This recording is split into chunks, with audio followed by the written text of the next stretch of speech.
We are currently live. Look at that. So you want to have a race again? See who can share it on their Facebook the fastest? You know damn well mine's not even updated yet. There it goes. Oh, you're gonna actually beat me. Oh, that was my. Can you hear it when it does that? Did you hear my phone? I heard that. Yeah. Okay. Yeah. Yeah, it's my son calling me. Probably asked me what time. Boom! I was done. I'm done. Dude, you totally beat me this time. Yeah, you beat me. Yeah. Wow. Oh, sorry, dog. I didn't mean to freak you out.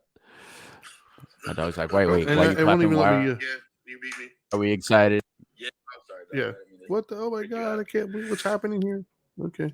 Yeah, you beat me. I don't even know this thing that I'm drinking. Who knows? It's some latte thing. Dana bought it. Slate. Oh, don't blame it on her. It was you. Lactose-free energy. You're getting in touch with your they/them side. And so what if I am? All right. There's nothing wrong with that. I accept you for who you are, man. I'm just glad you're finally honest with all of us. I think I'm going to shave my beard today. Whoa, no, don't do that. All right. You ready for me to run this intro? Yeah. Let's do it. Shut up and sit down.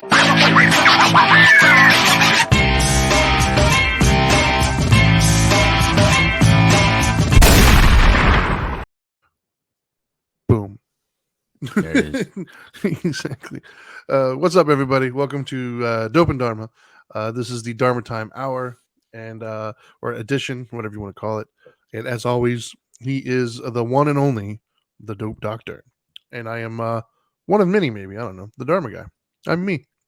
No, one of two. And I'm one of two because there's a group that stole my name years ago, and I should have did a cease and desist. Yeah, a musical group took my name a long time ago. I should have did a cease and desist on them. I know there's another Dharma Time on YouTube. Oh yeah, that's what I was thinking about. That dude. Yeah, there's a Dharma Time on YouTube. He's like some I think he's like an old monk who put some interesting stuff. He's an old monk. Yeah. Anyways, I'm old. Like that, to be honest with you. Not gonna happen. No. Although I bet you it's comfortable. I gotta admit, those orange robes look comfortable. Dude, comfortable, and it would have like a cool look, man. You'd look like that dude from Kung Fu. Before or after the that he was hanging? Yeah. The autoerotic asphyxiation.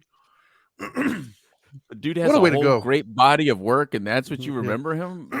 Oh, come on. Most people, that's what they remember, by the way. I mean, what a way to go. Anyways, I digress. Before we get way off topic. Yeah. I remember thank you from Urban Cowboy. Urban Cowboy, wow. I remember from Kung Fu the Legend. I remember him. Of course. I watched that a lot, actually. Anyways, welcome everybody. Thank you for tuning in. If you're watching this live, today is Tuesday. By all means, feel free to comment and put some thoughts in. Got an interesting topic today. And if you're watching live, it's most likely or only, I guess, on Facebook Live, YouTube Live, or Twitch Live.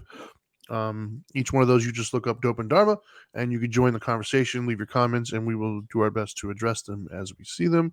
And welcome to those of you who are only listening via podcast, although you're listening after we're live because I have to upload it. So, anyways, all right. So, first and foremost, last night we did the Couch Live, where we not only do on all those same platforms, but we also are locally on a radio station. I did not have this bit of news until afterwards, so I can announce it first here today. I am COVID free. Yay! Myself and my wife are both COVID free. We tested last night, and thankfully we were both negative, and we can finally get back to the realm of the living. As a matter of fact, at the top of the show, my phone, when it was ringing, that was my son asking me when I'm going to come pick him up, because I haven't seen my son or my daughter really since July 9th. Yeah, it's kind of sucked, man. Like I'm gonna be honest, and it's actually, what a great segue. So when the pandemic first hit, we had our quarantine. I gotta be honest with you, didn't bother me at all. Matter of fact, I kind of liked the quarantine. I did well. It ended up helping me a lot. I don't have to drive all the way to New Smyrna. I was able to do the show from here. Like, I saved gas money. Like, it worked well for me. But I know a lot of people struggled. I know a lot of people had bouts of like depression and things of that nature. Didn't happen to me except for this last time when I've had COVID. It was pretty rough, man. It started affecting me. I started getting like cabin fever. I started feeling like, dude, I gotta like do something. Like, between just the overall feeling ill, not being able to see my kids at all, not being able to go anywhere to do anything at all. Like I couldn't even go out of the house. It sucked, man. It was rough. Maybe not to the extent that other people have gone through, obviously, but in my own way, it was definitely worse than the original pandemic for me. However, the reason why I say a segue is I sent you the story. I don't know, it was probably last week sometime ago. I don't remember what day, but so there's a study done about depression. Now, the conventional wisdom for many years that I know of, they've always looked at depression as a chemical imbalance. And they said that there's some sort of a chemical imbalance, which is why they put you on SSRIs, which would be the something serotonin uptake inhibitor, whatever it is. Basically, they said it was some sort of an issue with your serotonin or your dopamine levels, and they needed to balance it out. And that was the conventional wisdom. That's how they based a lot of their treatment on, in reference to depression. Now, the study that just came out, full disclosure, before we get into this, it's a study. I think it probably needs to go through a lot more. It might need to be replicated. So we're not going to take it as the end all be all, like holy grail here. However, for the purposes of this discussion, I think we're going to both move forward as if the study is legitimate and accurate, just so we can have a discussion on it. It very well could come out, a couple years down the road that it was flawed in some way, or it couldn't be replicated. Who knows? But the study basically said there's no correlation, or there's no direct causation here between chemical imbalances and depression. Meaning, they tested a bunch of people and they found that it wasn't necessarily a chemical imbalance that was leading to depression. Which to me, I think that's kind of like, let's just start there. Like, is that as big as I feel that it is, in your opinion? Because that feels to me like that's a big deal. Like that doesn't feel like it's a small little like blip on the screen. That feels like, whoa, right? I mean, am I wrong in that assumption? No, it could be. It could be very big. I mean, obviously, there's a lot of questions. I mean, I didn't look into the study itself or to see even how many people were studied. I don't know what kind of sampling they took. I don't know what the details were on the individuals. I don't know who was excluded, who was included. I don't know the different variables or the controls that they use. So I don't know. I guess what I would think though, like you said, let's take it as if it's 100% accurate. If something just for the purposes of the show. Yeah, if something like that were 100% accurate, that would be a very big deal. Only it would be a big step backwards for the medical community, and maybe a huge leap forward for the therapeutic community. I think there's a lot of therapists that have been referring to psychiatrists or psych professionals for quite some time now for people to get on medication. And then, unfortunately, there's a lot of people on medication that never seek therapy. They get on the medication either from a primary care physician or from their maybe a psychiatrist, but usually a primary care physician, unfortunately, and just do the meds without any kind of internal work, without any kind of the work that we see people in recovery do. For instance, like people that recover from a substance use disorder tend to they go to meetings, they go to therapy, they go to counseling, they may go to rehab, they do intensive outpatient. There's so many different types of treatment that people with that disorder do. Yet with mental health, mental illness, it's not really pushed. It's typically medications. Pushing meds. Yeah. And so, even though we have millions of therapists, by the way, we push out more therapists than lawyers, in this country. I mean, everybody thinks they're a therapist. Everybody is a therapist. There's a ton. Well, all right. So I pulled up the study real quick, just so I can give the Cliff Notes. Cliff Notes. The first one here is researchers from University College London, conducted an umbrella review of past meta studies and systematic analysis of depression's relationship to serotonin. For years, a chemical imbalance of serotonin has been widely viewed as the culprit for depression, resulting in the widespread use of antidepressants. And then finally, the study published this week in the journal Molecular Psychiatry concluded that there's no clear evidence that serotonin levels or serotonin activity is responsible for depression. Can I say something real quick? Yeah, First of all, I think we have one big flaw and problem in the mental health field, and that is no. I'm just saying we don't have the X-ray, we don't have the blood test, we don't have the simple examination with physical proof that we could say, look, here's your lowered level of blah blah blah. You know what I mean? Like my wife was able to take my spit, I think she took, send it off to some unknown company, probably in China, and gets this result that I have high levels of what she said, copper. Okay, random. Like I care. Like I don't even know what that means. Have you been licking pennies? Yeah, I might be shitting pennies. Apparently, that's I don't know.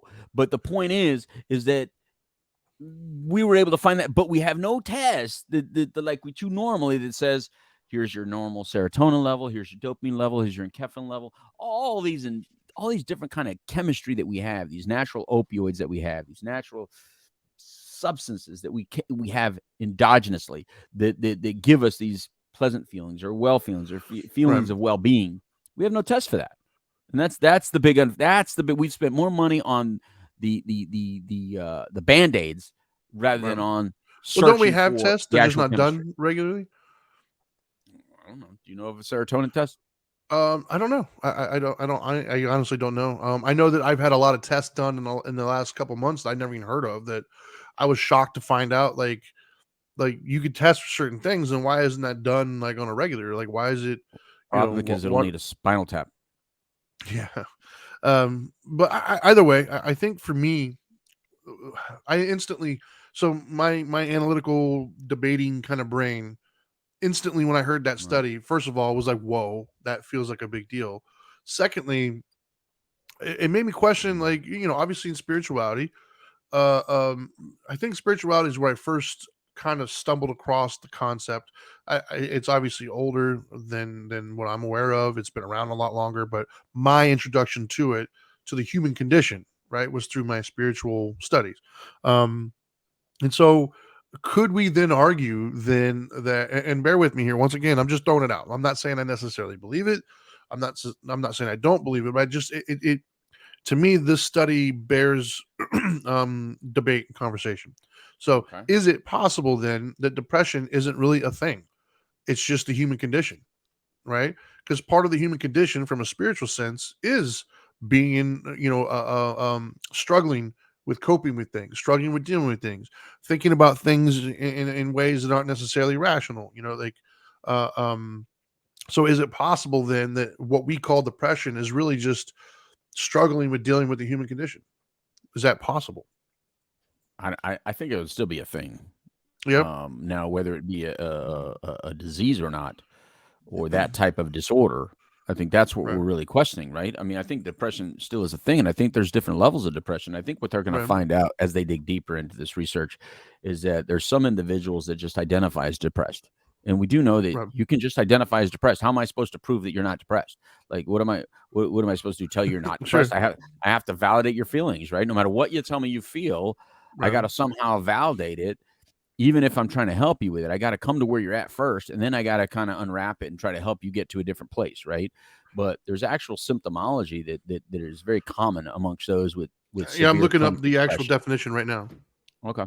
Yeah, there's an actual symptomology that people with actual clinical depression suffer. They have these same set of symptoms. Now, without those however, we've all been sitting at home watching football or whatever, and then they come across and they go, "Have you had this? Have you had this? Have you had this?" Yeah, we all did.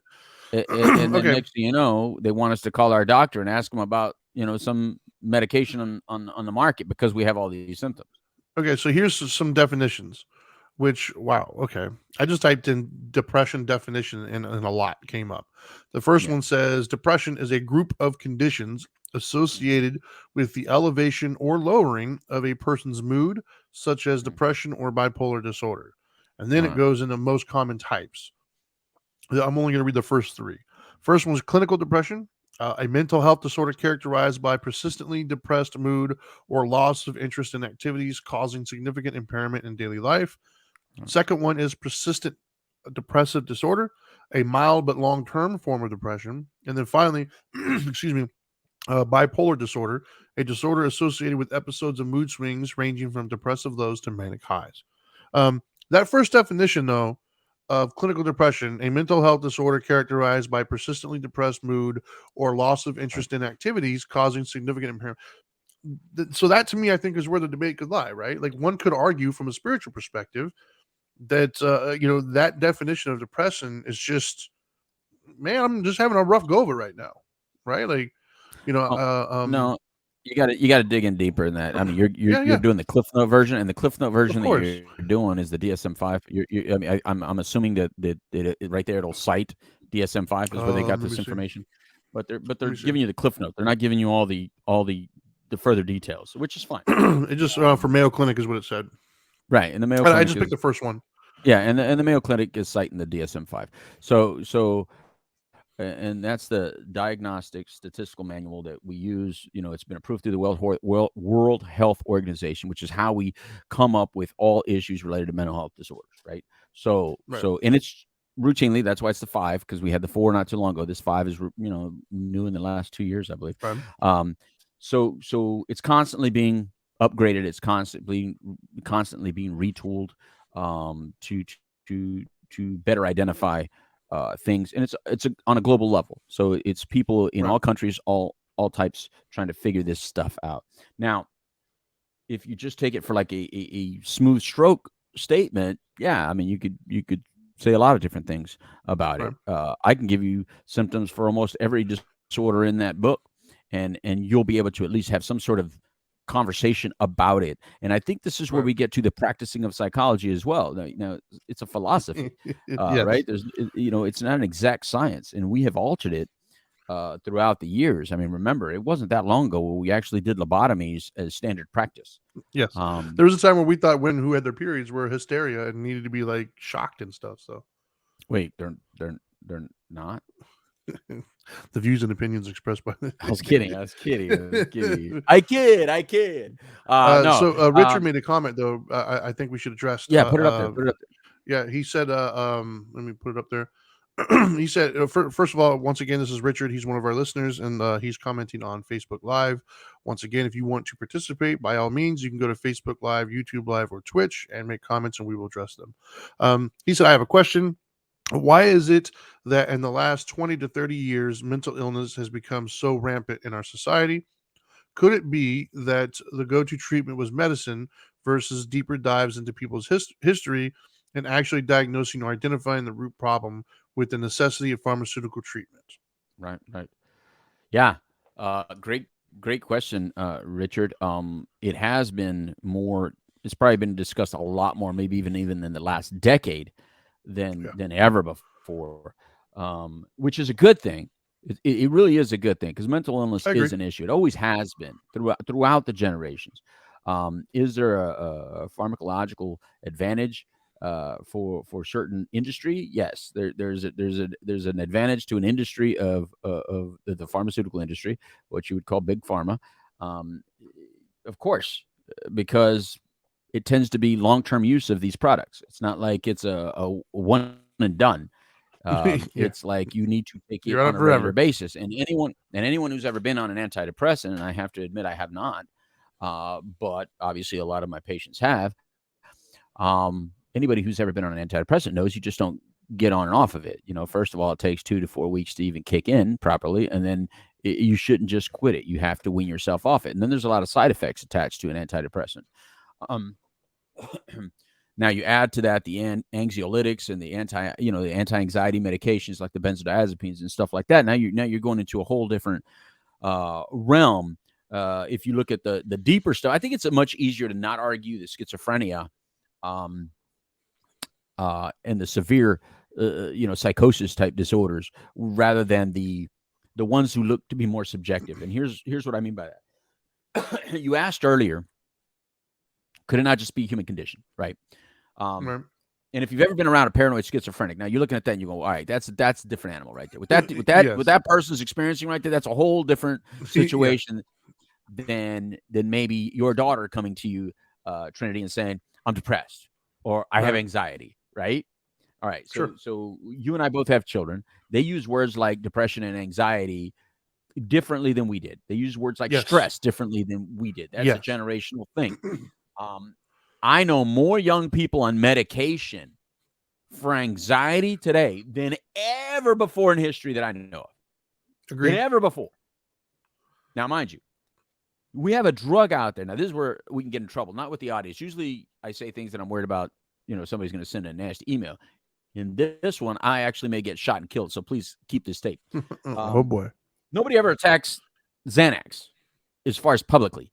We have attacked opioids, the big opioid companies and all that, but not Xanax. Xanax is like off limits. It's the mama's little helper on steroids under Quaaludes, because Quaaludes are now gone, that nobody is allowed to attack, even though it's been associated with millions of suicides. It's been associated with millions of overdoses. Add them up.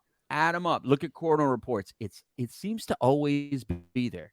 It seems to always have its little place in there. I'm not saying it's a causation kind of thing. I'm not saying Xanax causes suicide or Xanax causes overdoses. What I'm saying is it tends to be there a lot with a lot of issues. And it's highly addictive, a lot more than Klonopin or Valium, which are in the same family of benzodiazepines, because it's the big daddy of benzos. Because, again, Quaaludes is no longer around. Unless you go to another country, you'll get it. But when you have Xanax, it's highly addictive, and trying to get off it, you can suffer death. You can have a stroke getting off it. So now they got you hooked. Remember we did the show on Needs versus Wants yesterday on the Couch Live. I mean, that's something that makes you dependent upon something, so you just can't really get off it. So unfortunately, we have a lot of people, especially a lot of young people, that are getting fed this medication early on, and because you want a quick fix and you want to feel it, trust me, you'll feel Xanax pretty quickly, and it'll do the job it's intended to do at the moment. So people tend to try to hold on to it and use it whenever they feel like they need it. But that's very subjective up here. That's what's subjective up here. So we tend to use it more and more and more, and you use it a little bit more, you become dependent on it. And unfortunately, we have way too many people on a medication like that. And then when it goes away, you're like, oh, I have anxiety. Well, of course you do, because you just took a medication that told your brain to stop making the natural GABA that you actually need to reduce your levels of anxiety. But guess what? You need anxiety. You need anxiety to feel good, right? You need anxiety to make you work, to make you do things. Because if you didn't, you just sit like this. If you weren't anxious about anything, you wouldn't give a damn about anything. I think that's where some of the debate can come in. Right. Well, I think that's where some of the debate can come in, right? Like, once again, we're posing these questions as debate topics, and we're just trying to have a philosophical discussion about it. Our true opinions, we may or may not put out there, but I think that's where some of the debate could come in. Like, for instance, right now we're in. So my oldest son, right? He's 22 now. I remember a conversation with him years ago. And he said his goals were to be, I think he said safe and comfortable. That's what his goals were. Right. And I was like, that's interesting, right? To think like 17 years old, that's what his goal was. And I was like, my initial thought was like, well, wait a minute. Safety is an illusion, first of all. And comfort, like, you never really progress if you're always comfortable, right? If you're not made to be uncomfortable, then you're not really going to adapt to anything. You're not going to grow. But that was like, and it wasn't just exclusively to him. There was a whole generation of kids who I don't know how to say it other than just like sheltered almost, right? Like they've been kept away from so many things that we would consider bad, right? Like, bullying, just things that we as kids were taught to thicken our skins up and taught to adapt to. They're kept from a lot of those these days, and so therefore one could argue that they don't have the skill set then to adapt when that inevitably does present itself. And they do things, they do look at things like anxiety, for instance, as a big no-no, meaning anxiety's bad, I should never have it. When you and I both know as adults, no, not necessarily. Anxiety isn't inherently a bad thing. Anxiety has kept us alive as a species for millennia. Because hey, there's a saber-toothed tiger. I'm going to avoid that. I'm worried. I think he's around. Let me go check. Like, anxiety is not necessarily a bad thing. And so we have a whole generation of people out there who are trying to constantly, prevent it.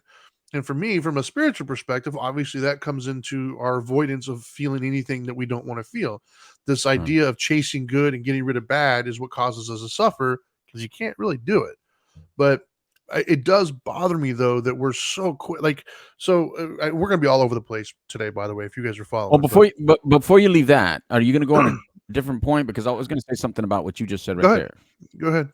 There is a crippling level, though. There's a crippling level to that. Of course. So once you get past the initial minor forms of depression, or even, I don't know, the highly debatable types of depression or anxiety, there are crippling levels of anxiety. So I want to make sure that while we're doing this conversation, that you're not sitting there becoming more anxious and more angry as you're watching this, because you're thinking, oh my God, you guys are deniers. You're mental health deniers. That's not what we're doing. That's not what we're saying. I just think that there's other ways of viewing it other than a big blanketed stroke, because by some people's actual definitions of what anxiety is, then everyone has it. By some people's definition of what they think depression is, everyone has it. And unfortunately, just like alcoholism used to be a clinical word, and then people just took it out and then started using it on their own and self-diagnosing themselves as alcoholic or non-alcoholic. Same thing with depression and anxiety. We've had people that have diagnosed themselves for so long that the actual true definitions of those words are now gone, to the point where, my daughters have been offered more medication and have come and asked me about more medications based on their friends that they've had, saying, oh, maybe I should get on medication because my friend said, friend said it helped her do this, or helped her study, or helped her get through this test, or helped her not feel this way when she was doing this. And it's like, whoa, no, you're supposed to feel nervous before a test. Cramming, it doesn't feel good. Yeah, these are uncomfortable feelings when you're not prepared. These are, or because there's a lot writing on it. This is normal. Yeah, you know what I mean?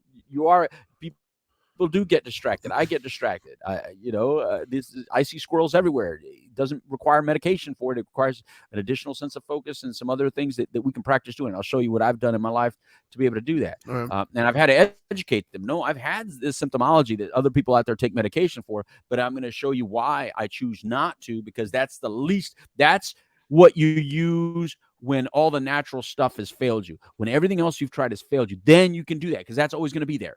But why not try this stuff first? Because if you try the chemistry first, it alters the way your brain operates. And therefore, now all the natural stuff is no longer ever going to match to that, because nothing does. If you don't believe me, think of something like, God, man, think of something that really gives you a good feel, like a jolt of anything. Like what I was drinking earlier, this caffeinated beverage, whatever this thing was. If once you do this, natural forms of trying to get energy, why would I do that? Why would I spend all the time having to do that when I know I could just drink this and get there quicker? You know what I mean? I don't have to. Sure. I don't have to get as much sleep. I don't have to rest. I don't have to do breathing exercises. I don't have to work out. I don't have to eat kale and spinach and stuff like Popeye told me to. I could just drink this and get it falsely. So that's the issue with once you go to chemistry. Now, I'm sorry. Took so long. No. Well, that's why I said we're going to be all over the place, man. And thank you for bringing the other one up. Yeah, I want to continue to preface that we're not, denying these things exist. We're just having dialogue. I know that's shocking to some people, but dialogue still exists these days, and we're able to converse about stuff and throw out some ideas. Now, maybe those ideas aren't always going to be good. Maybe they will. Maybe they won't. But to me, that's the importance of dialogue, is to have these conversations. But you brought up something earlier, so. I've only been in the addiction world now for, oh my God, dude, like 10 years. Oh no, 10 years. Yeah, I know. It still feels new, but either way. So I didn't know anybody who went through like the 12 steps and those other things, or rehab, not openly anyways. prior to meeting you and coming into this world a little bit. And over the years, I have been so blown away and impressed with like the 12 steps, right? I having been a part of that world now for 10 years and meeting so many people and talking to some people, I really do think that something equivalent of that should be like mandatory for everybody. I think everybody should have to go through some form of the 12 steps or some form of rehab, because it balances you out in such a way that I don't see anywhere else right now. Meaning there are so many people right now walking around with like trauma, with too much anxiety or whatever it may be, pain that they don't know what to do with, and it's not pushed. It's not cool to address it, right? Like even myself, I feel like that I'm pretty in tune with who I am and what I've been through, excuse me, and how I've all the past pains and traumas and whatnot. But even me now at 40 some years old, there's still things that I'm learning that I'm like, damn, I didn't realize, like things that I just thought were part of my MO. I'm realizing not really, like that's not necessarily the healthiest thing, and I'm realizing how to counteract some of that or whatever. And some of them I don't want to, and some of them I do.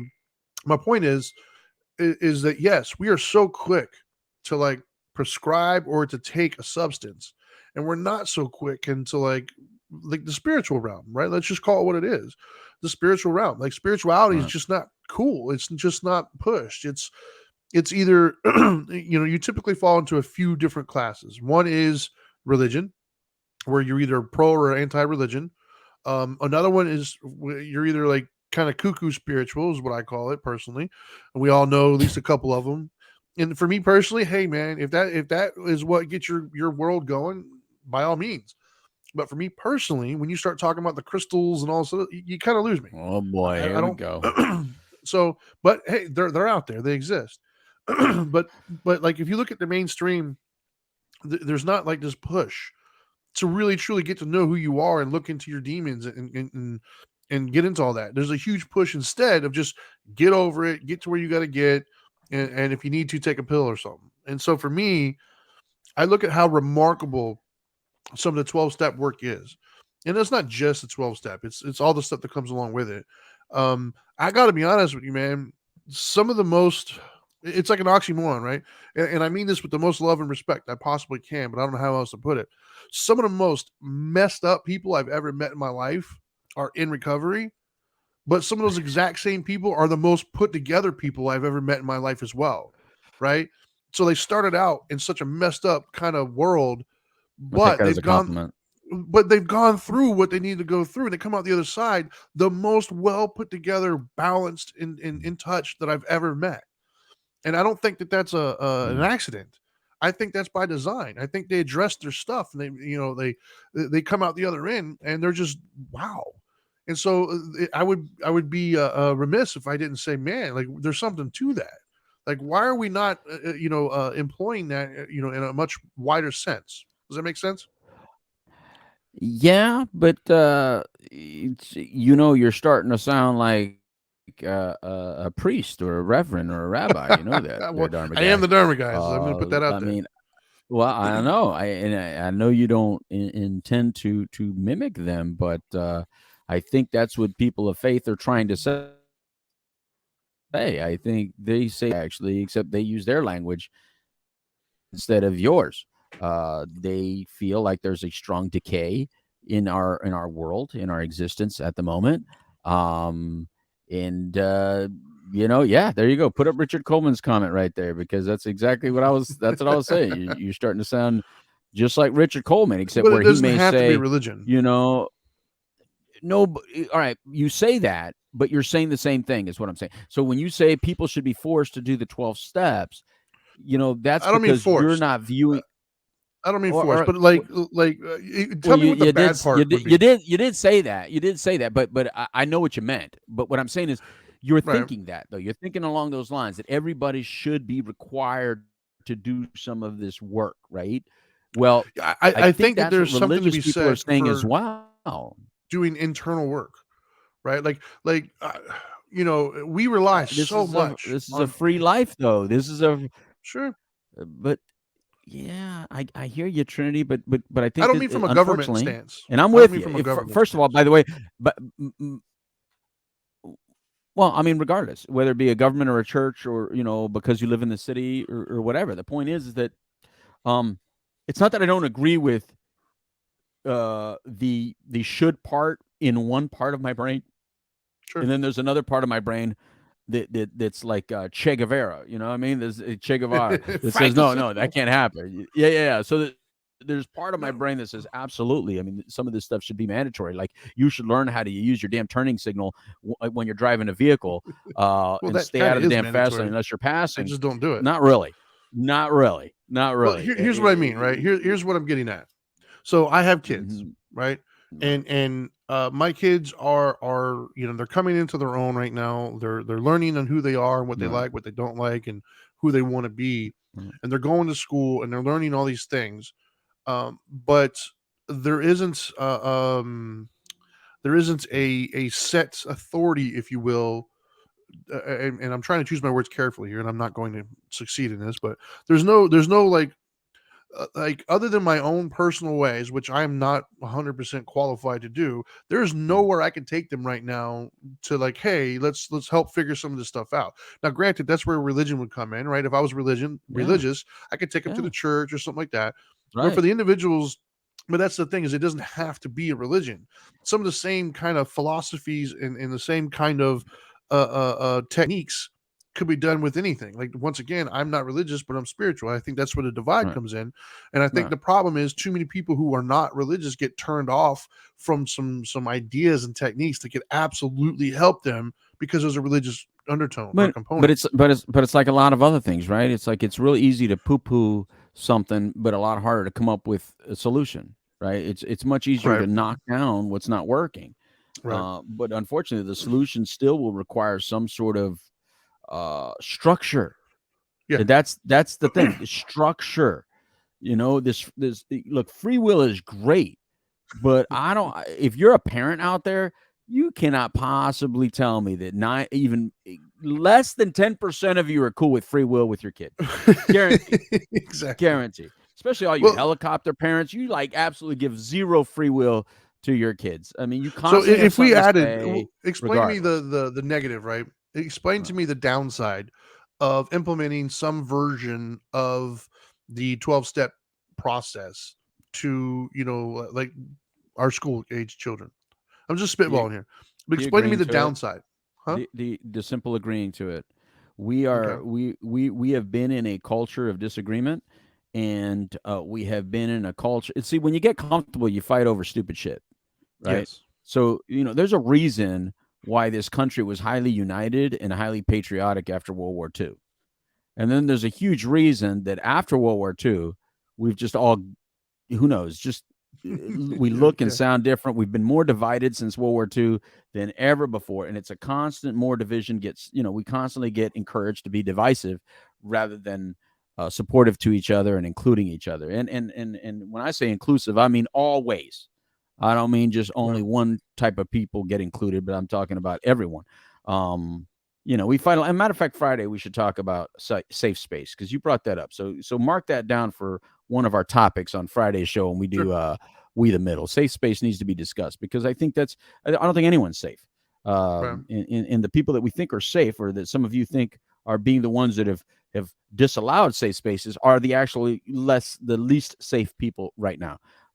So that's a side issue. But what I'm saying is, no matter what steps you would come up with, Trinity, if you came out with 12 different steps, and trust me, those 12 steps have been people have tried to rewrite those 12 steps to avoid using the word God, higher power, and it's just been highly unsuccessful. Yes. Because at the end of the day, from day one of human existence on this planet, we have looked upwards, and we have looked like there is something else out there. Now, here's the deal, Trinity. Sure. For all the people who are non-religious, and I'm a non-religious person. Same. You have no issues believing in aliens. To me, it's the same. So to me, because I'm non-religious, but I'm also non-alien. I believe in all of it. I think all of it is the exact same conversation. Right. All of it is the exact same figures. We just all call them different based on whoever came and talked to you or your people or the ones that you believe. Right. But we have no problem believing there's something else out there. Right. Right. So let's go with that. If we can write it in a way that someone could say, okay, it doesn't have to have the word Jesus on it, or it doesn't have to use the word God the way you define God. Because I use the word God, but I define it the way I define it. So, you may think, some people out there may think, hey, my religion owns that word. You can't use it the way you. No, I can use the word God. I can use the word prayer. I can use all these words. I say all these words. And so because I use these words, people go, oh, you must be Christian. No, I'm not Christian. I just don't think you own those words. I think that these are just good words that mean something good, and these are words that mean something that could help with that structure of I have to be held accountable to the greater good of what's going on. And I love that. So we have a comment here. It would take. All right, go for we have a comment here from Lindy that I'm going to put up only because she sounds like my wife. She said it's about love, right? So one of the things my wife is not a religious person either. Wait, your wife's a hippie? Yeah, she is. She would say her religion is love. She would say love is my religion. Like in her mindset, love kind of conquers all type of a thing. And I gotta be honest, man, there's something to it, right? The older I've gotten, the softer I've gotten over the years, the more I realize, man, there is something to that. Like it sounds weak to somebody who isn't well versed in it, I guess. But as you get stronger and as you learn more, man, there really is something to that, right? Like if we could bring it back to depression, one of the best ways to combat depression, from a spiritual sense, at least from the Buddhist philosophy, is compassion, which is a form of love, obviously, but compassion for yourself, right? Compassion for those around you, compassion for yourself in the sense of, yeah, it's hard times and I'm going through it and that sucks. I'm gonna allow it to suck. Doesn't mean there's anything wrong with me. Doesn't mean I need to fix anything per se. It just means I have to have compassion for myself. And that, once again, it's a form of love, loving yourself and loving those around you. Is that possible? That's an argument to be had, right? Because there's always going to be people out there who just want to buck that system, who just don't have that kind of love. But I know, I think there's definitely something to that. Richard says, you made it. Let me see. Let me put it up there. You made another great point, Trinity. You have gone soft. So has society. I think our definitions of soft are different, right? Like, I think your definition of soft sounds more negative. My definition of soft means I'm not so rigid. I'm just not as rigid as I used to be. Right.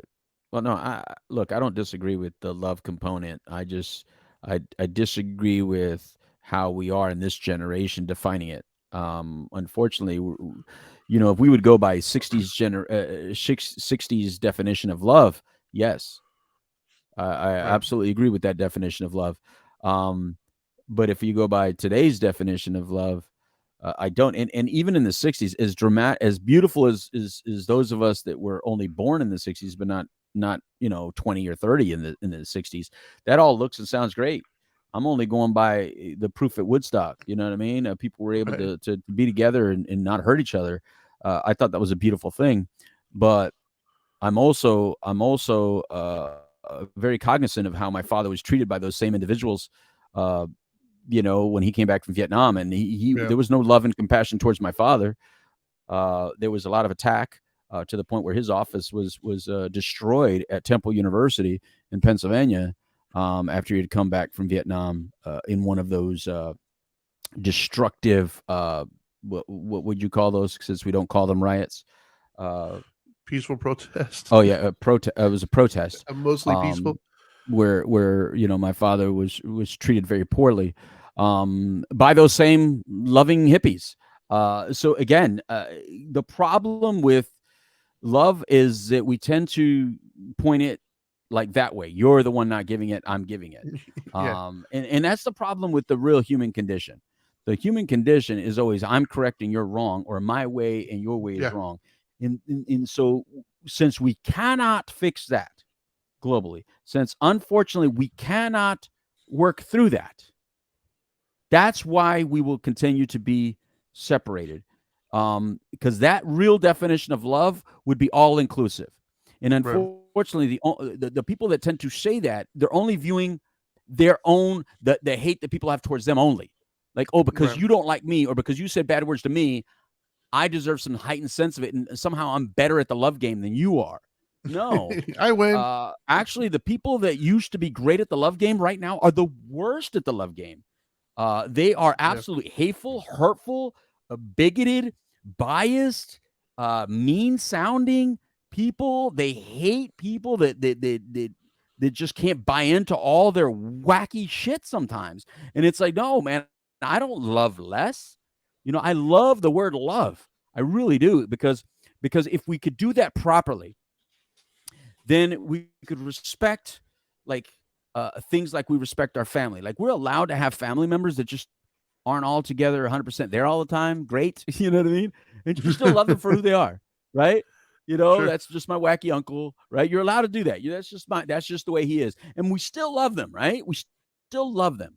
But then we have people going on the news and on television saying, you're not even supposed to like your family from the past for things that they did. And you're supposed to disown them and hate them. And so we're in a time now, Trinity, where we want to be depressed.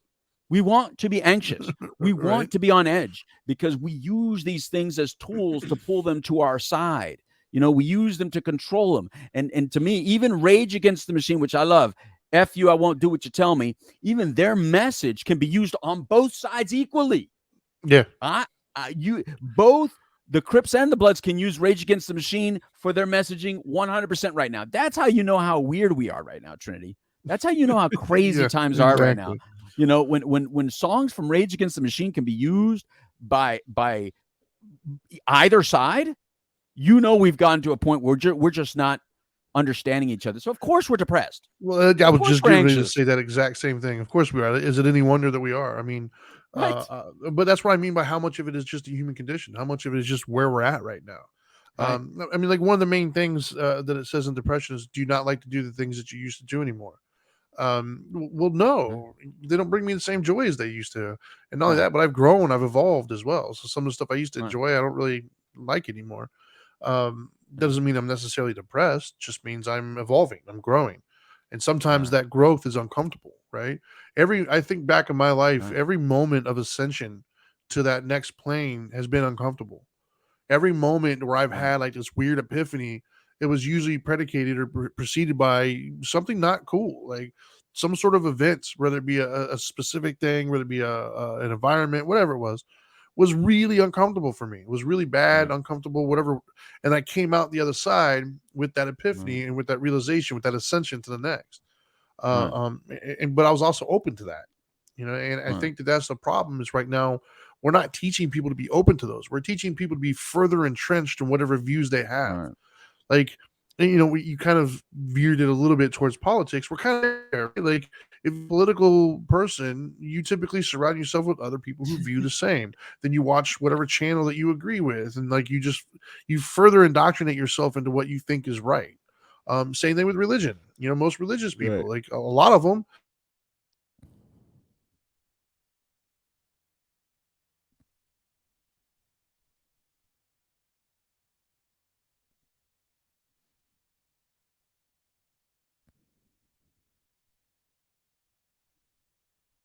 Am I frozen? I don't even know if I'm frozen or you're frozen, Trinity. All I know is I don't hear you anymore. Did you get canceled or did I get canceled? I don't know what just happened. Trinity, are you there? Am I there? I'm a little lost right now. I feel like you disappeared. Wait a minute. You're calling me? Yeah, Trinity. Oh, that's funny. So I'm here doing the show on myself. See, Trinity just got canceled and we don't know how he got canceled. I thought it was me. So all right. So we could still hear you, Trinity. So hopefully we can still hear you. Hold on. I'll put you close to the microphone, Trinity. So when you talk, we talk. So are you able to end the show on your end? What do you mean? Are you able? Do you have the controls? Who cares? Who cares? Let's just keep going. So what happened to you? Well, no, all right. Well, I don't know. We were still talking, so keep going with your point that you were making. I don't even remember the point I was making. I think I was making that, of course we're depressed in today's world. I mean, there's so much going on, and we just, that's what it was. We further entrench ourselves into whatever, our go-to is. Like you said, the thought process is I'm right and you're wrong, and we've lost that ability to listen, right? Like we talk more than we listen these days, and when you're talking, you're not really learning. Right. Well, I think you're absolutely right with that, Trinity. I think that unfortunately we're at a time in our living and in our life where we get sucked into so many things that really shouldn't matter to us as much, to be honest with you. I think that we just know too much information. I think that's why so many people that are older will say times were simpler before. And I think what they mean by that is not that these issues didn't exist, not that some of these problems didn't exist, but you didn't have to be concerned about them. You know what I mean? They didn't have to mean so much to you. We're constantly getting pulled into stories from outside of our neighborhood. Look, it's tough enough dealing with problems within your home, right? I think we can all agree that the problems even with our own home and our own family could be big enough, right? And some families more than others. So I don't need your family's issues and their family's issues and my neighbor's family's issues and then their neighbor's family. And next thing you know, I have the whole world problem on my shoulder. I have a niece that she is what some of you would call a social justice warrior. Only when you guys say it, you say it in a real negative way. And when she says it, she just means that she's a person of some principles and she wants to scream about it. And that's fine.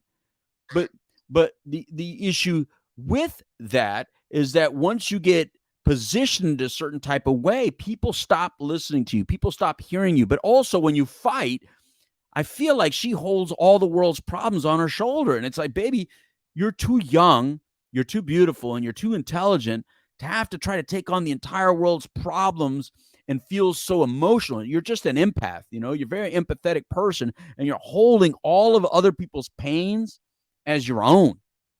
And so, of course, after holding so much pain of other people, when you start speaking, of course, you're going to start sounding bitter. Of course, you're going to take on that anger and start sounding hateful and hurtful. And now you're going to mimic what you think you don't like.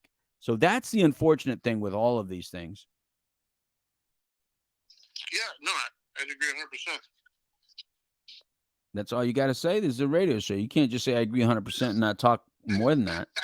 No, I mean, that's, the problem is when it comes to like, hold on, I think I'm actually joining the, stream. So let me update you guys while Trinity's trying to log back into this stream. Trinity's power went out. Now I blame you, Richard, because let me go to your comment. Richard Coleman from Facebook Live said, I'm offended you keep calling me a blood. And what he's referring to is because I call all Republicans bloods and I call all Democrats Crips. And he says, I'm offended that you keep calling me blood. That is not one of my approved pronouns. I'm going to report this to Facebook and retreat to my safe space. I think he booted Trinity. Somehow, I don't see you to add you. How do I add you? All right. Well, Trinity just hung up. I don't see how I can add him. I wish I did, but I don't. So I don't know where Trinity is to add him. Let me say, nope. Don't know how to do it. Anyway, people, Trinity ended up getting booted out. His power went out at his house. Bear with me a second. Let me see if I can try to add him here. Let me see. Oh, no, not that way.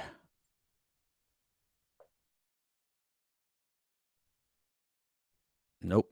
I suck at this. Can't do it. Can't do it at all. So, anyway, people, I don't know what to tell you.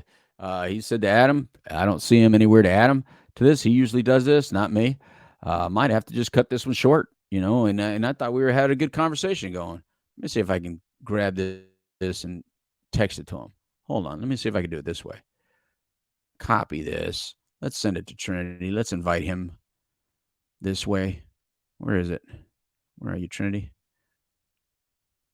Where are you?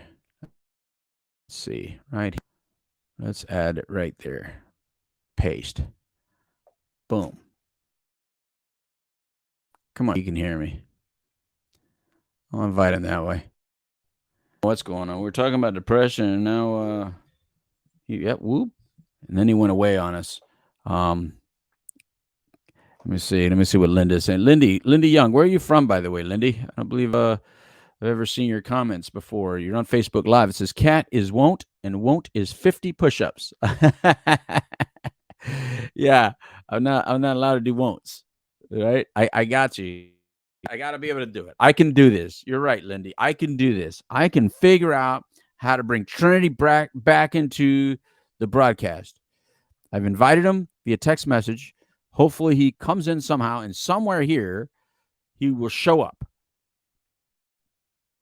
Oh, you're in Las Vegas. So Linda Young is in Bellingham, also Vegas. I love Vegas. I don't know where Bellingham is. Bellingham in Europe? That's what that sounds like. Let me see. Come on, Trinity. Show up somewhere. Why did he hang up on me? I don't know why he hung up on my phone part. Ay, Dios mío, Trinity. We're in the middle of a show. You can't just disappear. I'm going to call him. I'm going to give everybody Trinity's phone number, and just you guys can call him too. How about we do that? Oh, Washington.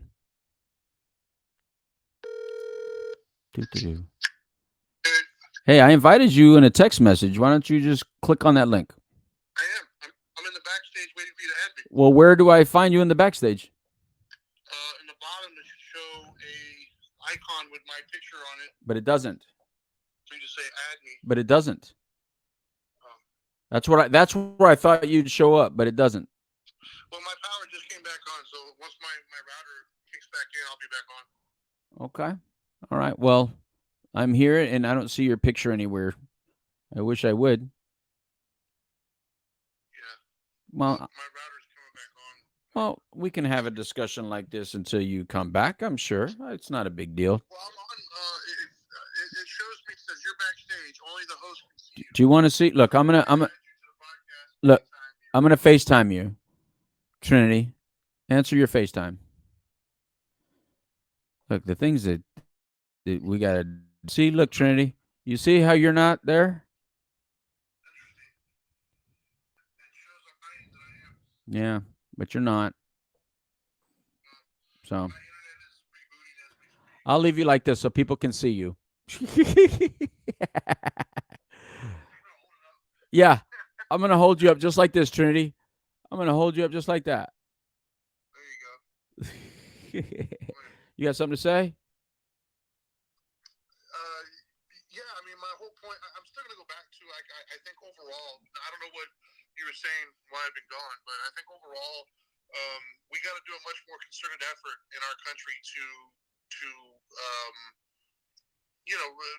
address our spiritual growth, man, and address who we are and how we deal with things. I think we've become too superficial and too immediate, and we're no longer. Oh, here we go. Oh, there you are.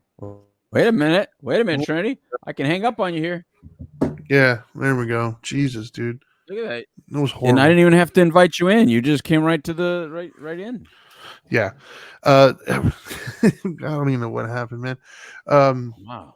That was interesting. Anyways, no, I think that, we got to do a more conservative effort, right? The thing that I have noticed, and once again, I apologize for whatever the hell just happened. And I don't know what you said when I was off, but I'm going to just pick up. Like with my own kids, there doesn't seem to be a major push at all to like develop mentally, right? We're all so well aware of mental health. We that word gets thrown around all the time. Mental health awareness, what?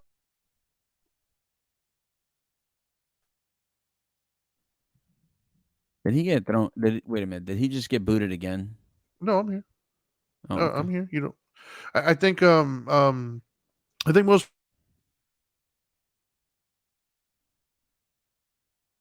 I don't even know if a lot of them. What? It just keeps on going in and out, and I don't know if that's you or me. Yeah, I just think our signal here is wonky we are at the having moment. a lot of technical difficulties right now, Yeah, Trinity. it's I'm usually gonna your go end. into depression. I know it usually is mine. You're right about that. Yeah, so Usually, it's my turn. yeah. But no, I think when most people talk about mental health awareness, I think most of them are referring to either taking meds or going to therapy. I don't think that they're talking about Yeah. the spiritual growth part of it, the foundational part of how we view ourselves, how we view each other, how we view the world. All right. They're not really talking about Right. that. And I wanted to talk a little bit about that because a lot of times when people say religion or spirituality, like they get offended or get upset, like it could become a heated issue, right?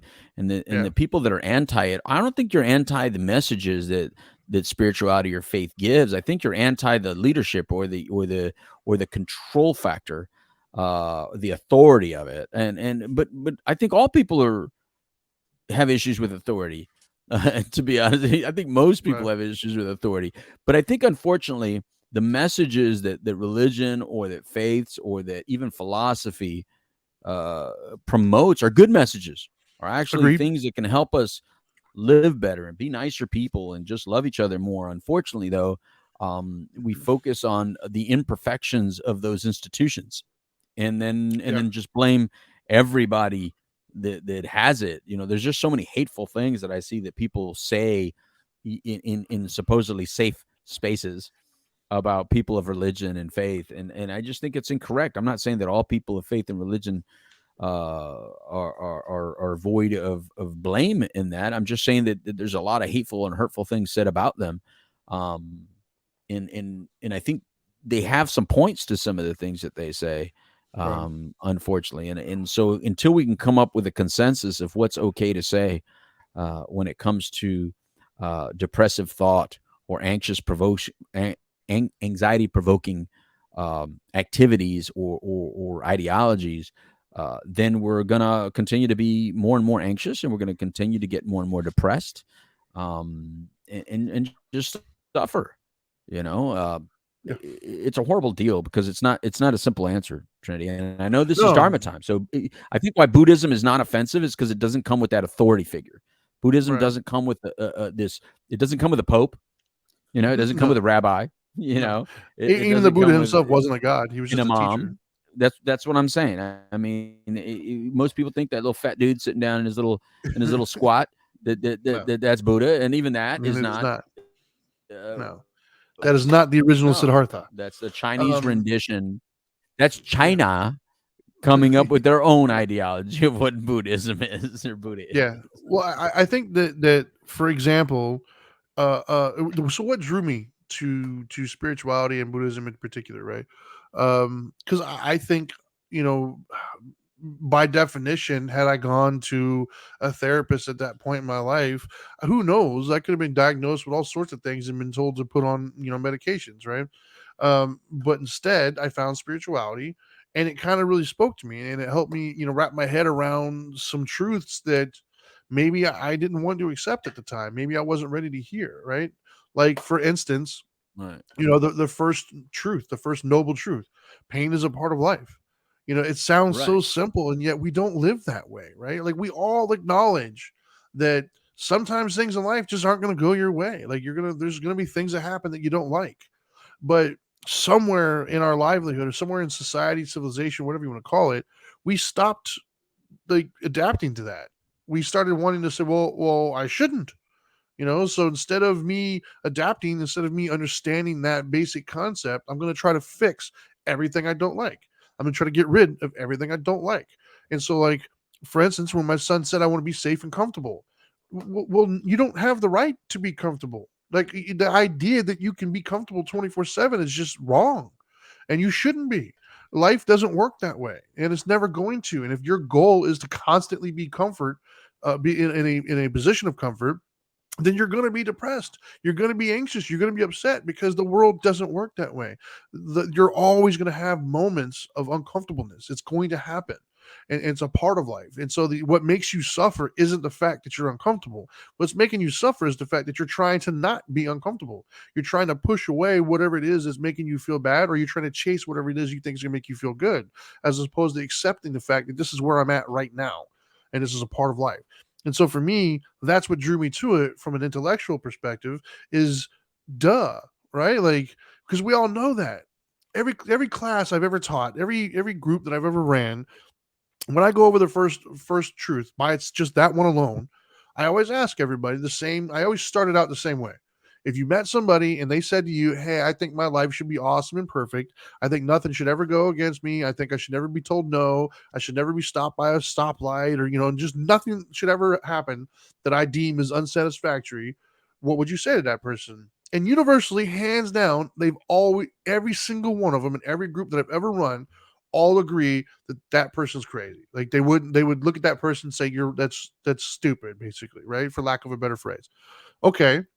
So we all admit that that is unachievable.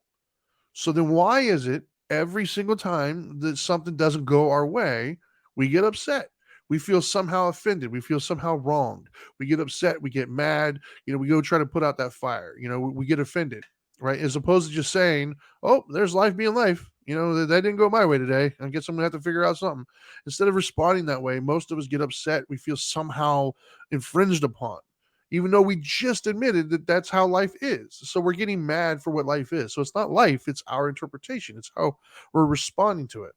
But we're not putting that out there, man. Like some of these things, like I was in my late 20s, early 30s, I think, when I learned the third truth, which is still hands down after all these years my favorite one, and still the one that people have the hardest time wrapping their head around. I've had a gentleman, and you know exactly who I'm talking about. He was like in his 60s when we were in tropical. Amazing, nice gentleman. He was in his 60s, I think it was, when he first heard the third truth. He went his whole life and never even heard of the concept that you don't have to suffer. Why? How is it even possible that a human being who's somewhat worldly can make it to almost 60 or in the 60s and never hear of the concept that you don't have to suffer? You don't have to get angry at these things. Like it's not written in stone. Like, yeah, like for instance, a flat tire. There was a time in my life where if I got a flat tire, I'm pissed, dude. Like I'm pissed. This is why has this happened to me? This sucks. Dang it, man. My whole day's ruined. Now I got to figure out how to do like duh. And most people would hear that and say, yeah, I get that. That's totally a reasonable response. It does suck because now it's interrupted your whole day, blah, blah, blah, blah, right? Well, you don't have to respond that way. Like there is a way of saying, yeah, that sucks. I wish it didn't happen, but now I'm going to move on. I'm going to figure out how to fix it and just carry on with my day, and I'll accept everything as it is. That is such a foreign concept to so many people. So of course we're depressed, man. You're walking around thinking that you can change things. You're walking around thinking that somehow, some way that you have the this magical calculation in your head that if only I say this or do this, then my whole day is going to work out exactly the way I think it should. Never going to happen. And so to me, I think that aside from just straight up spirituality, whatever that version is for you, the only thing I've ever heard that I felt comes really close that isn't spiritual is the 12 steps. Because that's kind of what you're doing, right? Like my life is unmanageable. There's power greater than myself. It's all kind of along the same lines. Is it exact? No, but very similar. And it's somewhat innocuous, right? It says higher power, and that could mean anything to anybody. We all kind of know that there's a religious undertone to it, but if you take it at face value, it's a non-spiritual approach to things or a non-religious approach. And that's the only thing I've ever heard, man, that really comes close other than some sort of spiritual or religious component. And so I think it's just a travesty, man. I think it's a shame and a travesty that more of us don't get to experience that. At this point, it seems like really the only ones that experience that are either A, hardcore into religion, like a religious family, and even then, it's usually from a biased perspective, which could come with its own damage. Number two, people who've gone through addiction and rehab and 12-step programs. Or number three, people who've like dedicated their life to going to therapy and have been in therapy for like 20 years. If you're not one of those three, you most likely didn't really come across some of that stuff unless you're just maybe the fourth component, which would be somebody who just reads all sorts of philosophy books. Sorry, I had to make up for talking, man. I had no internet for like 10 minutes. So. Of it all, man. No, I think one of the additional issues are that we want to assign blame when we experience this. So it's not only that we think we should not have negative things happen to us and that we shouldn't have these discomforts. But also we assign blame of the reason I'm having these discomforts is because for some reason you've given that to me. I would have been fine, but you did this to me. You said this to me. You acted like this to me. You treated me like this because of this. And then, that victim mentality, that victimness that we're teaching as a society does not allow us to deal with depression, anxiety properly, because it creates additional stress. It creates additional division and discomfort. And so it's really hard to be able to get into your own personal philosophies or spirituality or belief system and allow yourself to go through uncomfortable situations and just be like, well, I don't have to feel uncomfortable about this, when we're being told, no, you have to stand up, and you have to, the only way it's going to end is that you stand up and be just as angry as I am. And so the reason you're feeling like this has nothing to do with your own personal belief system. You don't have to change anything within you. You're beautiful and you're good just the way you are. The problem is them, and they have done this to you. And so that if you allow it, then you're part of the problem by just accepting this and processing it internally and dealing in a healthy way internally. You're weak, and you're a person that's allowing this to happen, and they'll continue to do this not only to you but to your children, and after that, and the whole world's gone to hell. That's what we're being told. Yes. So it makes it very difficult for normal, loving people that could focus on these problems internally and deal with them and process through them in the way that you're saying, in a very healthy way, and it doesn't allow them to do that. They're trying to do that. They wish they could do that. We were going in that direction, Trinity. We were, and that's why all subject matter turns into a political discussion these days, is because we are being pushed and pulled into this political debate. We can't help it. We try to deal with a normal subject matter like depression, but we see the messaging that we're getting, the hateful, hurtful messaging that we're getting. It'd be great to just turn on the TV, and if I wanted news, I just want to know, what is happening around. Like where they say that like some Chinese rocket or some Chinese space debris is going to hit the ground. Just that alone would be fine. But I'm sure that someone will take that same exact message and make that into a political thing, and therefore it won't just be that this China thing is falling from the ground. It'll be like, well, it's Biden's fault or the orange man's fault, and that's why we're having, because that's where we're at. So it doesn't allow our young children to learn that they have to, that the pain is a part of life. What they're saying is, no, it doesn't have to be a part of life. Life is actually void of pain, and the reason you're having pain is because people don't love you because of your nose, or because of your height, or because of your weight, or because of your gender, or because of your color. And so when we do that to people, we further damage them, and we strip them of their ability to self-heal. And that's one of our greatest gifts, right? To self-soothe.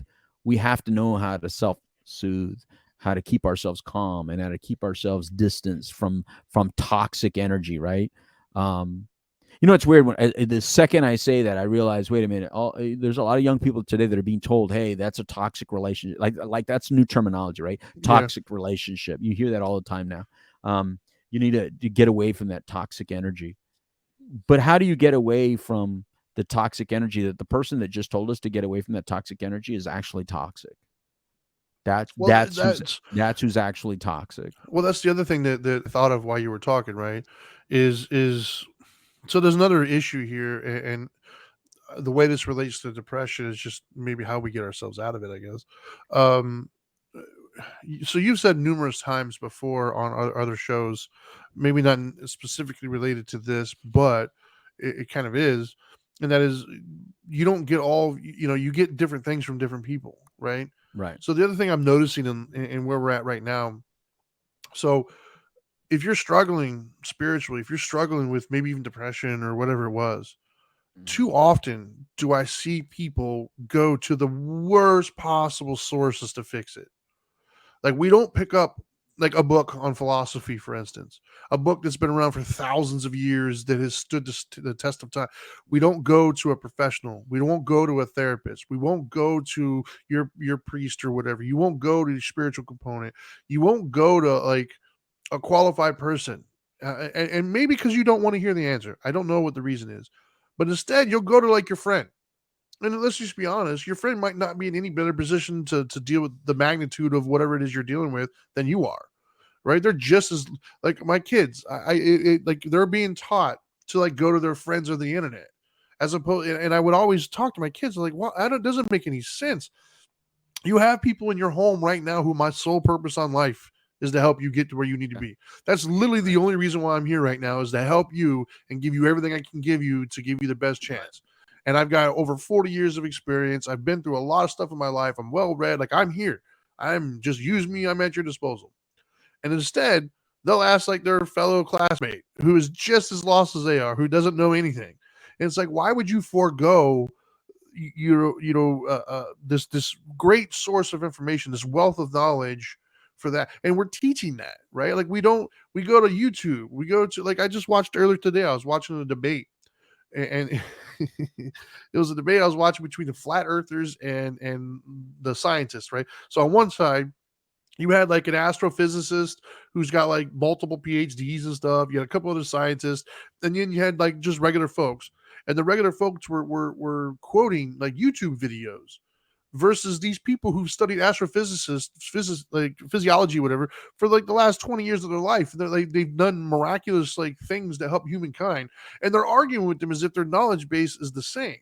And like that's part of the problem, right? Is like, if I'm struggling in my marriage, like if I'm having like a weak moment in my marriage with my wife, I'm not going to go to my friend who is habitually single and cheats on everybody he's ever met for advice. I'm not going to do that, no matter how good of a friend he is. He might be my greatest. That's my battle buddy, man. We've been through it. The dude sucks at relationships, man. He's cheated on everybody. That's just not his thing. So why would I go talk to him about it just because he's my friend? He doesn't have the kind of authority or wisdom or knowledge I'm going to need to get my goal. I'm going to go to somebody like yourself who's been married for almost 30 years. You're probably closer to giving me some good advice than my single friend who's cheated on everybody. Like, but we don't do that. You know, we don't turn to I remember my now 22-year-old, I was having a conversation with him about spirituality, years ago, because I was trying to introduce him to it. Because I would love to have been introduced as a teachable person much earlier to my spiritual stuff. It would have changed the whole dynamic of my life. So I was trying to, pay it forward. I was trying to be that person that I didn't necessarily have and talk to him. And all he kept saying was he wanted to do it on his own. All he kept saying was, I don't want to turn to anybody else. Where I was like, the arrogance that you have to think that you at 17 is going to figure out thousands or millions, depending on what you believe, years of humankind and all the complexities therein, you're going to just figure it all out. Right. No. Like, the whole point of history, the whole point of us keeping books and things of that nature is to pass along the information and the knowledge that we've learned over the years. And that's why we can read things like Galileo or Plato or even Nostradamus, like all of our philosophers. That's why we have them around. Like, and if you start to read, what you'll be astonished to realize is almost, there might be some outliers, but almost everything that you think is unique to you, any philosophy that you just came up with, it's been around. It's been around a lot longer than you might realize. If you just picked up a book, you might realize that there was somebody thousands of years ago who said that exact same thing that you just said. So you're not as unique and special as you think you are. We're all unique in our own way. We're all special and we're all unique, just like everybody else. Right? The point is, that's the whole point of history and things of that nature, is to learn from one another. But we don't do that. Like, I put it this way, man, the internet has been around in spiritual. Well, first of all, Buddhism itself, which I practice, has been around for over 3,000 years. It's actually older than Christianity. It's been around a very, very long time. And I've had books and everything else around me constantly. And then in my right when I graduated high school, I think the year I graduated is when the internet kind of like came out. And so ever since I've graduated high school, I've had access to the internet. In the last probably 10 years, I've had the internet in my actual pocket everywhere I go.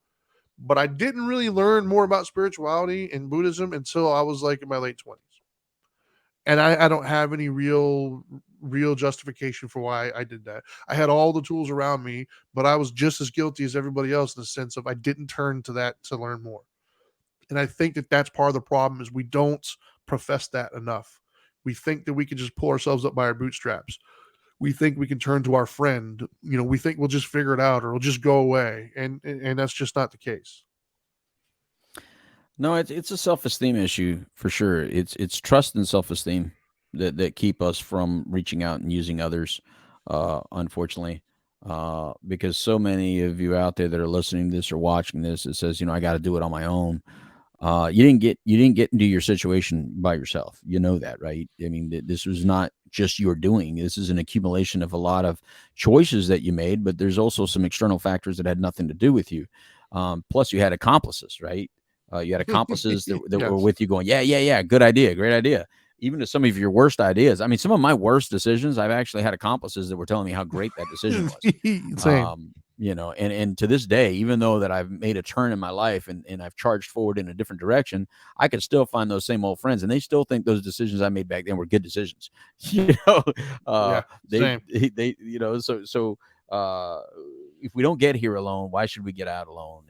It's a self-esteem issue. You feel like somehow you have to do something that you really are not empowered to do. And that's why I always take it back to the vehicle, because I'm not a car guy. I love vehicles, but I know nothing how to fix them. And so I don't try to do it. I couldn't even change the oil, and I'm sure I could. I'm sure I could Google and figure that out. But is that really doing it on my own? I mean, if I Googled or if I watched a YouTube video on how to do it, did I really do it on my own, or did I just get help right there? Only it's a person that I don't know. So maybe I feel more empowered and I feel more like a man because I did it on my own, but I didn't. There's no difference. There's people that you're Googling, that you're watching, that you're listening to, but because you didn't go to the formal recommendation that maybe someone said, and because you didn't edify that person, you didn't look up to that person or trust that person, that's why it's a trust issue. You said that resource or that source is not good for me. I'm going to go in this direction and get the information over here. And I'm going to call this information over here me doing it on my own.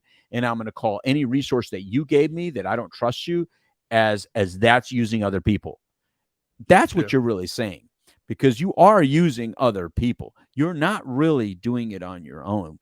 But what we need to tell you now, that's why we in recovery, we use you are not alone, you are not alone, you are not alone, because that loneliness, that feeling of loneliness is exactly what you need to feel to be controlled by humans, to be controlled by substances, to be controlled by your own negative thinking. If you're feeling alone and you're isolated, that's how you get eaten up. We see that in Trials of Life videos when I was a little kid. You still see that on nature videos to this day. The predator does not seek the healthiest of all pack animals. It finds the one that they can isolate from the pack. It chases them around to themselves. And once that weaker one is isolated, then they pounce. You hear it in abusive relationships. Yep. What does an abuser do? They separate ties. They separate you from your friendships and relationships. They separate you from your connectivity in life. So that way they have you alone. And when you're alone, you're more apt to be able to be controlled and used and hurt.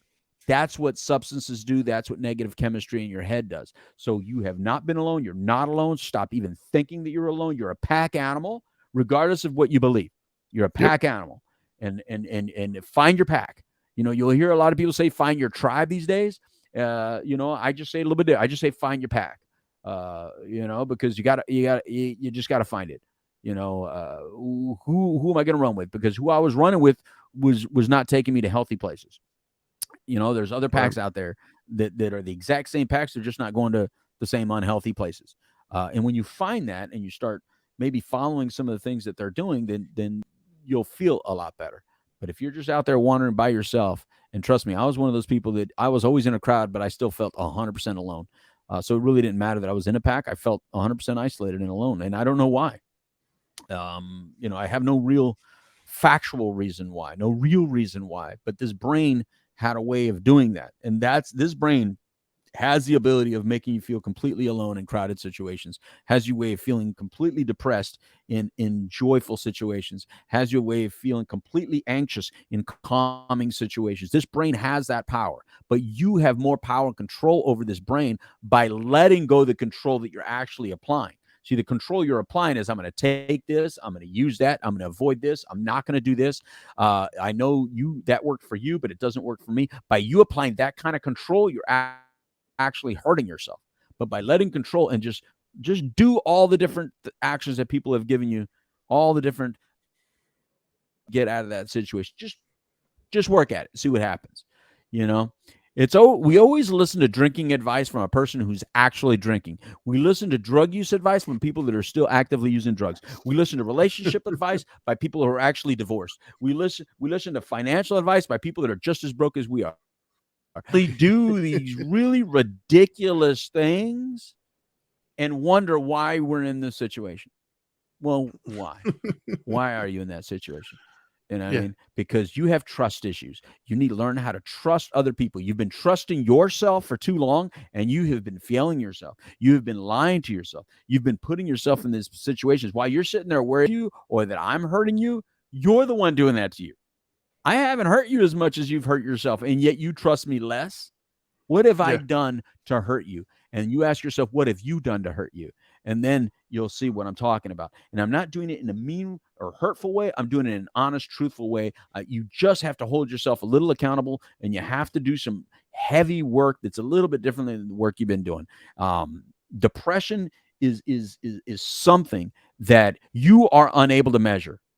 I am unable to measure. I can look at the symptomology, and I can put you with the right professionals that'll diagnose it and treat it medicinally or even therapeutically.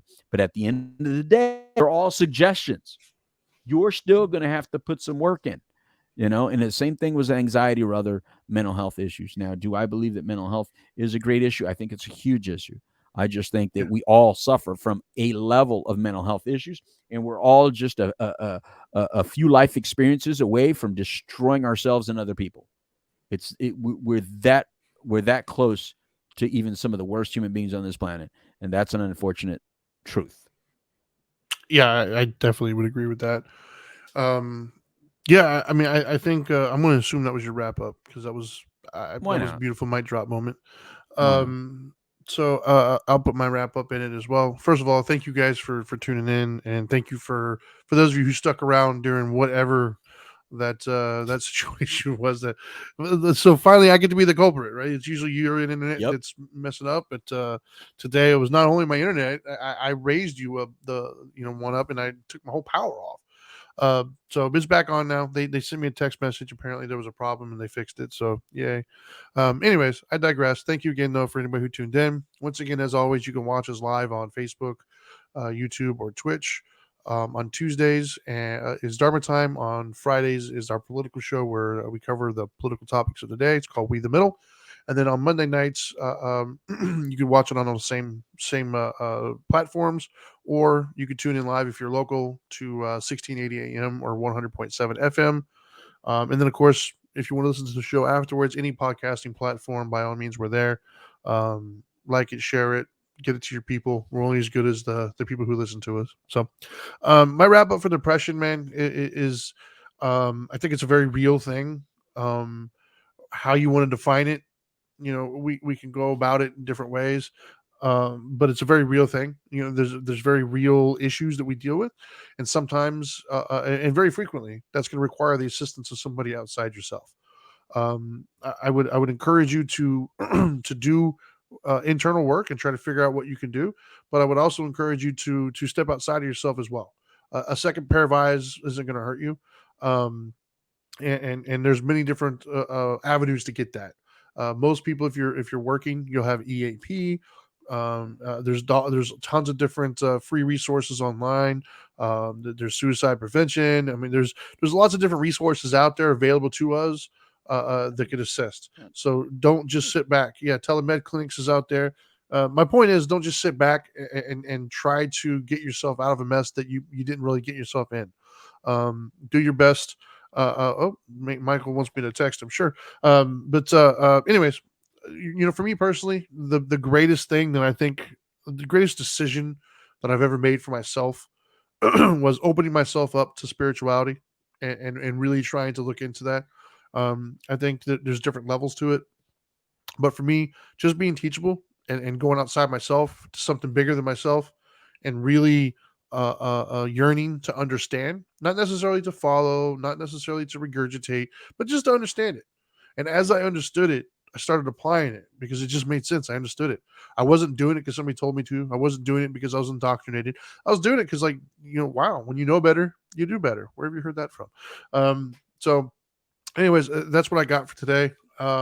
Once again, I don't know if that study was the end all be all. We'll pay attention as it comes out. I just thought it made for a good topic, a good debate. And for those of you who participated and added your comments and thoughts, we do appreciate it, and we love it when you guys do that. So anyways, I think that's all I got. Let me find this outro, and now that you know better, do better. Peace.